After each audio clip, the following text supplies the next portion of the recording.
신문 읽어준 남자입니다. 이제 체포동의안, 국회에 체포동의안 국면이 남았습니다. 민주당 내부에서도 심상치 않은 목소리가 나옵니다. 비명계를 중심으로 이재명 대표에게 불체포 특권을 내려놓으라라는 보이지 않는 압박도 있는 것 같습니다. 잠시 후에 그 이야기 나눠보겠습니다. 오늘 조간신문 4가지 키워드 준비되어 있습니다.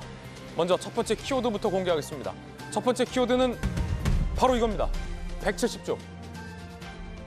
검찰이 이재명 대표의 구속영장 분량이 무려 170여 쪽에 달한다고 합니다. 그 안에 많은 내용이 담겨 있습니다. 오늘 김진애 돌직구쇼에서 상세하게 짚어보겠습니다. 먼저 동아일보입니다.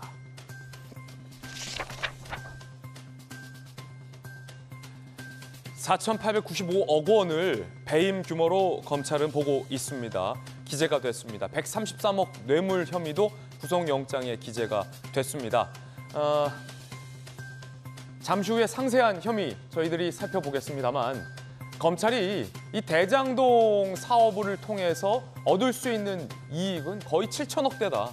그런데 성남시가 1,000억밖에 환수 못하게끔 이재명 당시 시장이 설계를 했다.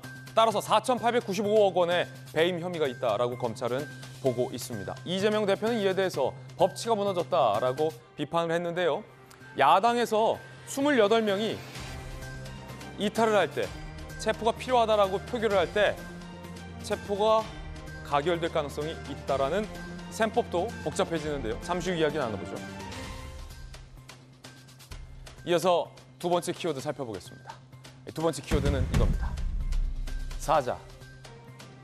중앙일보가 오면에 쓰고 있는 기사입니다. 함께 보시죠.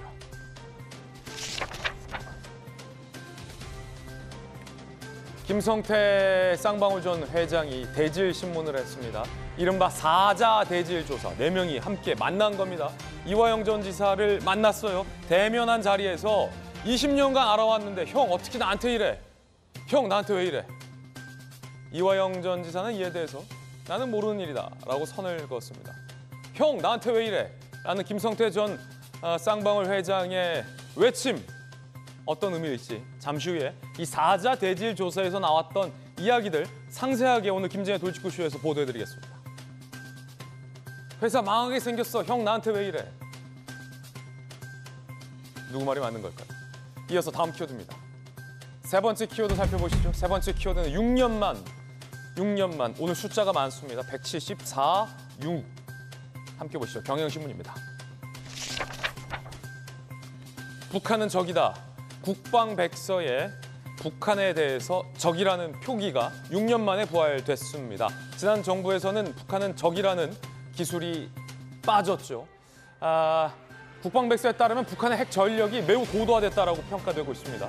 삼축재계에 대해서 필요성에 대해서도 서술이 대폭 확대됐다고 합니다. 북한이 9.19 합의를 반복적으로 위반하고 있다라는 최근 북한의 도발 사례도 세세히 명기됐습니다. 국방백서는 말 그대로 우리의 국방을 지키기 위해서 우리 군이 어떠한 작전 개념을 갖고 모든 훈련에 임해야 되는가의 표준입니다. 표준. 군인들에게는 적이 있어야 훈련이 있다라는 개념을 생각해 볼 때 군 내에서는 긍정적으로 평가되는 분위기가 많습니다. 이어서 다음 키워드입니다. 네 번째 키워드는 이겁니다. 눈물. 한국 경제 소식 함께 보실까요? 눈물입니다. 빌라왕은 사망하고 빌라왕이 갖고 있던 주택이 우르르 경매에 쏟아져 나왔습니다. 이곳에 이미 살고 있는 세입자들은 눈물을 머금고 셀프 낙찰하는 기현상까지 나오고 있습니다. 경매 주택 세입자가 결국 이걸 떠 안아야 된다라는 겁니다. 어떻게 방법 없을까요? 구제해줄 방법.